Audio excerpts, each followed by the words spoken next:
Many people directly claim that the statement of purpose has 50% weightage on your applications or the GPA has a weightage of 60% on your master's applications. But this is not the fact, and as a student, you need to know this as well. This is your right, and the weightage does not depend wholly on any document. There are a lot of factors defining what document defines the most, and there is a complete story behind it. In this video, I am going to debunk various myths about the American admission process, and I am going to demystify the American graduate admission procedure and what documents are going to support in what aspect of your graduate admission procedure. And for this video procedure, one second. I am going to utilize a document called Demystifying American Graduate Admission Process. So probably because of the front camera you would not be able to see, I will be attaching a PDF link in the description. This was a document which was published by a Stanford alumni and who was also a part of graduate admission committee member in his university. So I am going to take a reference of this document and I am going to explain you completely the graduate admission procedure and how it is going to affect your career as well. The information which I am claiming in this video is going to be authentic and is going to be useful to a lot of students. Also, I have studied this document completely, and if you can see, I have completely marked a lot of things which are going to be useful for a lot of students, and I am going to present those topics in this video. If you want to check this document directly, the link is given in the description. You can check that out. The document is published in a Creative Commons session and this can be utilized by any person in any manner. Why delay? Let's go into the video.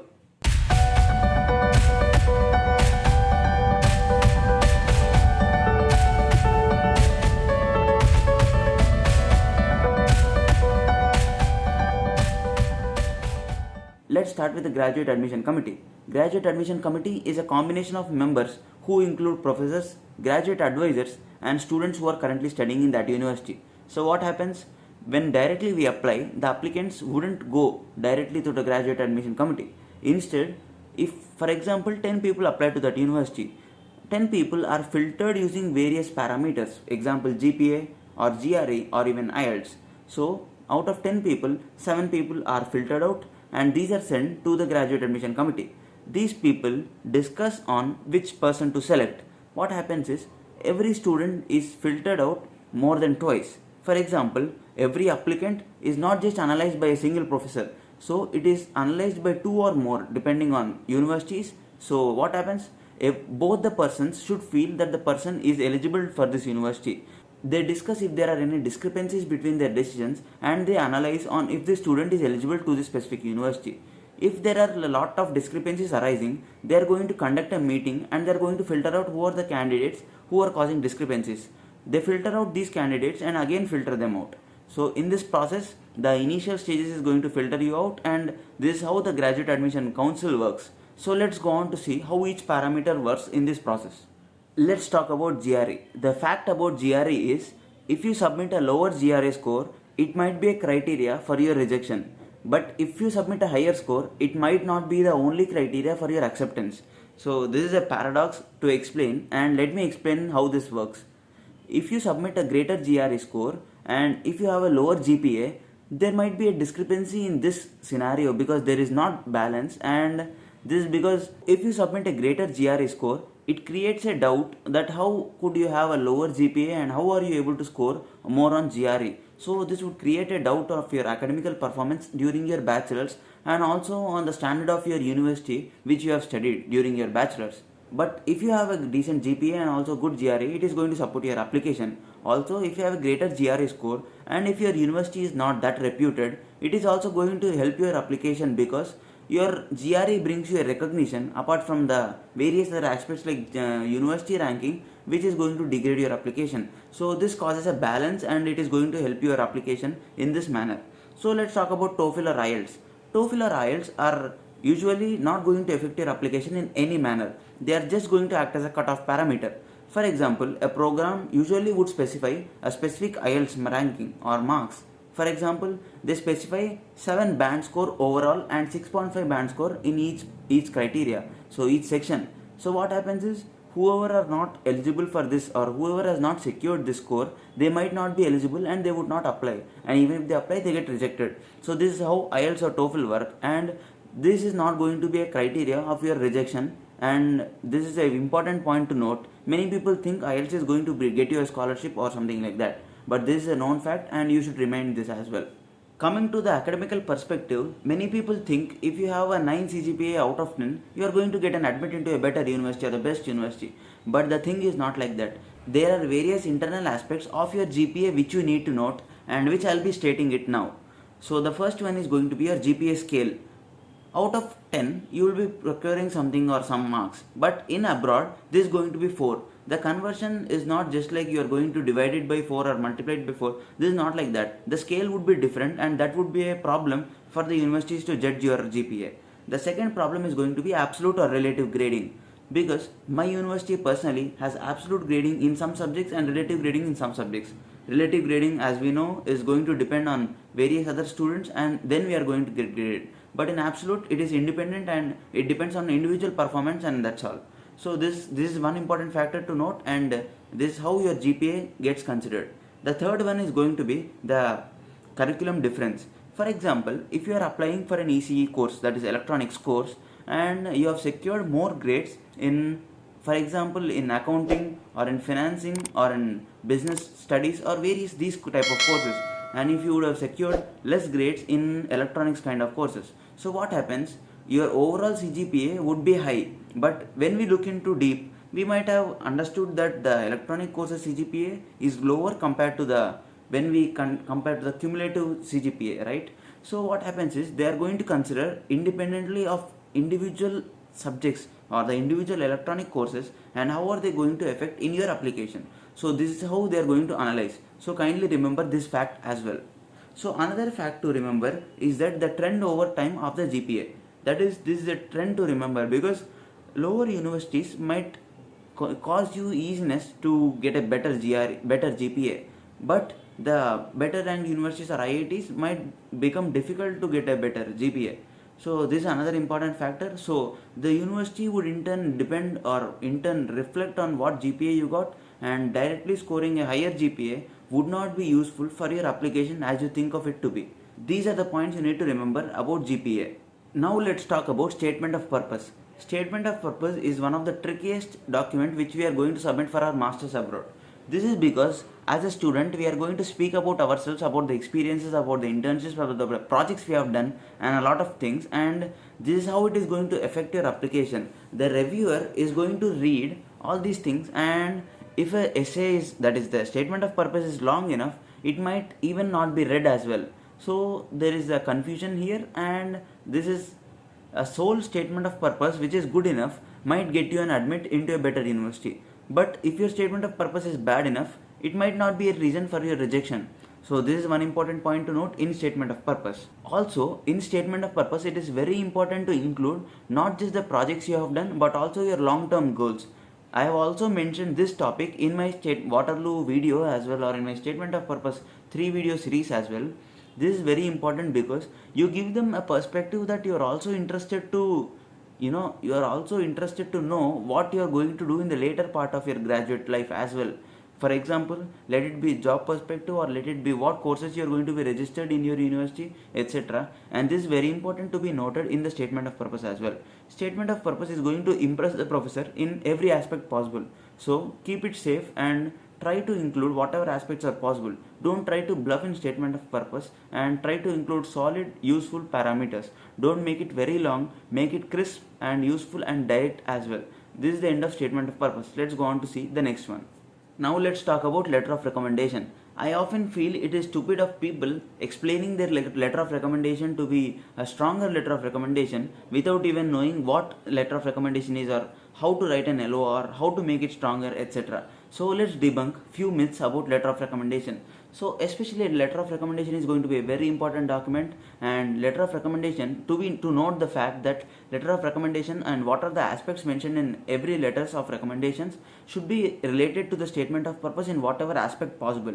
So this is how it creates a connection, and it is going to support your application. So let's discuss on 4 important facts of how letter of recommendation is going to support your application as well. The first one is going to be the title of the applicant who is going to provide you the letter of recommendation. For example, if a professor provides you a letter of recommendation, and if a dean of your school provides a letter of recommendation, which weightage is going to be more? Obviously the deans. Also, there are various factors to mention. If a letter of recommendation has various details like your performance in the class and your percentile in the class and your ranking in the class, it is going to put your letter of recommendation unique as compared to the generic letter of recommendations which people give. But the title of the person is very important to note, and this is how it is going to affect. Also, the relationship of the person who is going to give you LOR is also very important. Let's see, a person that is a professor has just taught you single course in your semester a long ago, first year or second year, and you are going to give LOR of his course. That is of no use because you do not have a proper connection with that professor with just one course in a semester, but rather if you provide a person's LOR who you have worked for semesters or 4 or 5 semesters and under whom you have worked for a separate project, this LOR is going to support your application in a much greater manner. So compared to the previous point where the title is going to be helpful, here the connection with the professor is also going to be helpful. Also, few LORs are going to be generic. Whoever student asks, the professor is going to give them the same LOR. So in this case, you should be very cautious and you should be very careful, because if consider two applicants from the same professor have taken and submitted to the same university and the professor hasn't noticed, for example, if this point is noted by the admission committee, they are going to surely reject your application and you don't want to get the rejected, right? So this is very important point. The LOR shouldn't be generic and common. It should be personalized on your parameters and your aspects, and you need to note this fact in detail. Also, other aspects to note during an LOR submission is that when the faculty is given an option to select your recommendation for the university, they are given an option like strong recommended or weakly recommended or not recommended. So if the professor selects strong recommended, it would be useful for your application. So it depends. Every professor might not select strongly recommended, and this is another important factor. It is going to affect in your application process.